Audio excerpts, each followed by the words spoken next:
Let's go over it again. Welcome to WatchMojo, and today we're recapping Arcane League of Legends Season 1, Acts 1, 2, and 3 in preparation for the show's anticipated second and final season. So what are you planning?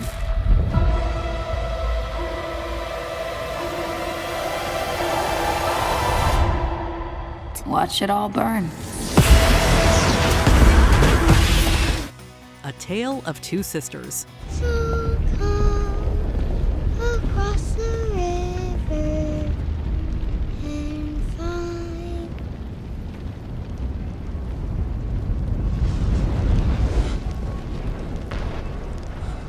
At the heart of Arcane is the story of sisters Violet and Powder, orphaned during a failed Undercity uprising.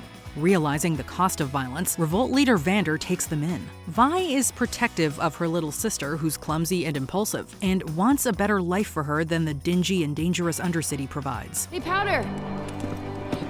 Come take a look. Oh, It's nice getting above it all, huh? So, she leads Vander's band of adoptees in robbing the penthouse of inventor Jace Talus. And this is when it all starts to go wrong. Swiping magical crystals, Powder causes an explosion, jinxing the heist.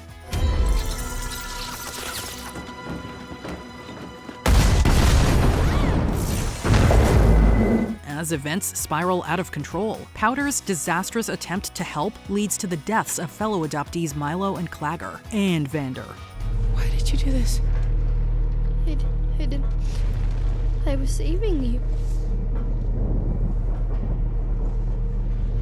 I only wanted to help. I only wanted to help. I only wanted to help. The tragedy tears the sisters apart, setting them down very different paths. Factions. Arcane is also a tale of two cities, the glistening Art Deco utopia Piltover and the polluted Undercity Zaun, sprawling beneath Piltover and across the river. Known as the City of Progress, Piltover is ruled by a council and policed by enforcers, who also patrol Zaun. Crime lord Silco reigns over the Undercity using the drug Shimmer, which the now teenaged Powder, aka Jinx, helps him smuggle out. Hi.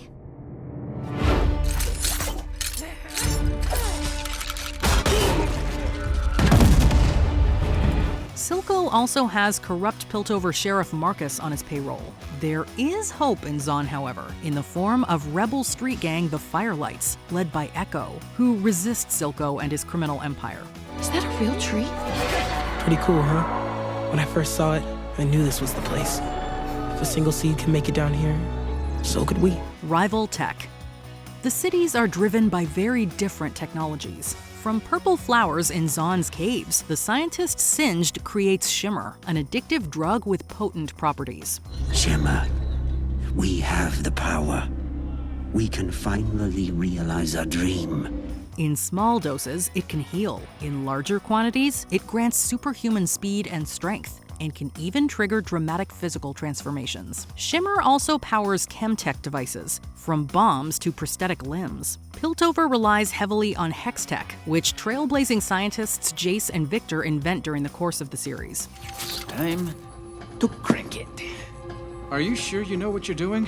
Hextech harnesses magic from hex crystals to power mechanical artifacts, including hex gates that enable rapid transport throughout Runeterra. Its most advanced form is the Hex Core, an intelligent rune matrix that can alter organic life. It responds to organic matter.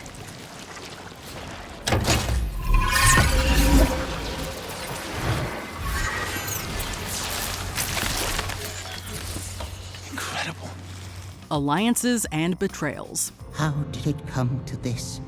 All this friction is fertile ground for political machinations, and a few ships. After Jinx steals Jace's new Hextech gemstone, politically savvy counselor Mel Medarda maneuvers Jace onto the council to safeguard the Hex Gates. Mel becomes Jace's mentor and lover. I propose that a new chair be brought forth, and that House Talus be elevated to this august body. What? As a counselor, he will have the resources necessary to protect all our investments. But more than a few fans found themselves shipping Jace and Victor, at least until Jace's neglect and careless words sparked the Jace hate. Victor is dying, and his only hope for a cure is the Hex Core. So when Council Member Heimerdinger objects to its use, Jace has his former professor ousted. Now de facto head of the council, Jace institutes a blockade between Piltover and Zaun. Meanwhile, idealistic enforcer Caitlin has secured Vi's release from prison to track down Jinx, and sparks fly. You expect everyone to give you what you want. If you really want people to talk to you, you have to let them think you have what they want. And what do I have? You're hot, Cupcake.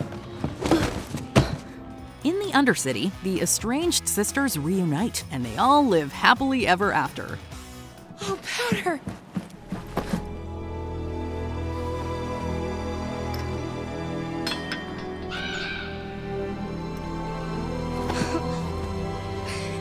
I'm so sorry, Powder. Okay, yeah, we were lying, but they were so close.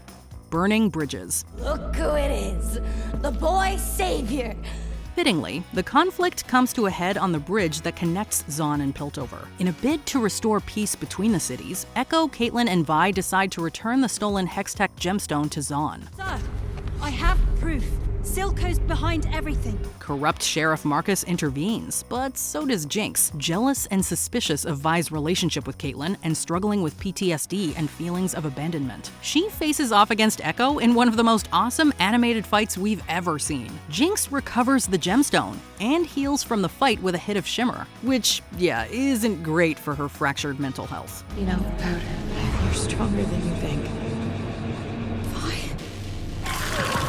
I'm so sorry, Powder. Echo survives too, and who should stumble upon him but the disaffected Heimerdinger? Giving peace a chance. Almost. In a moment of sanity, Jace and Vi team up against the real enemy, Silco.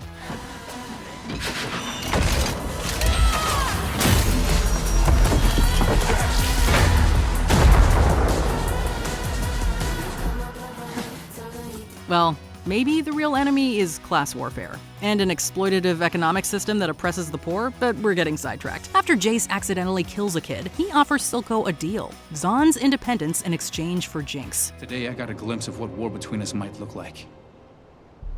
Your people wouldn't stand a chance.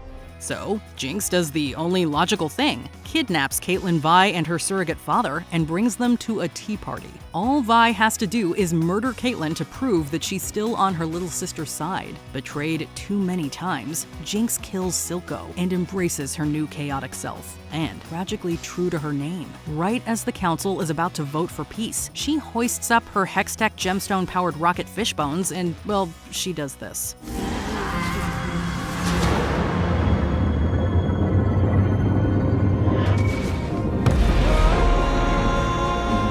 Before we continue, be sure to subscribe to our channel and ring the bell to get notified about our latest videos.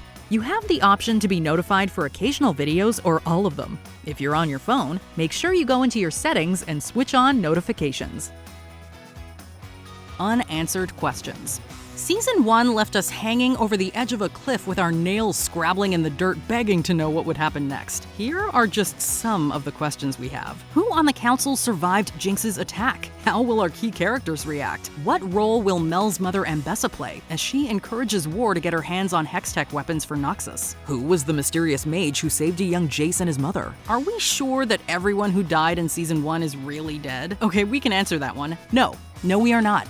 Will Victor cure himself? And will the cure be worse than the disease? What will our favorite sister's final fates be? My sister is gone. There's only Jinx now. Will there ever be peace between Piltover and Zaun? Lastly, with Season 2 set to be the final chapter in Arcane, how will it set up future stories in Runeterra? The Arcane is waking up. Is Arcane the best show on TV? Tell us what you think in the comments. I do love a good conundrum.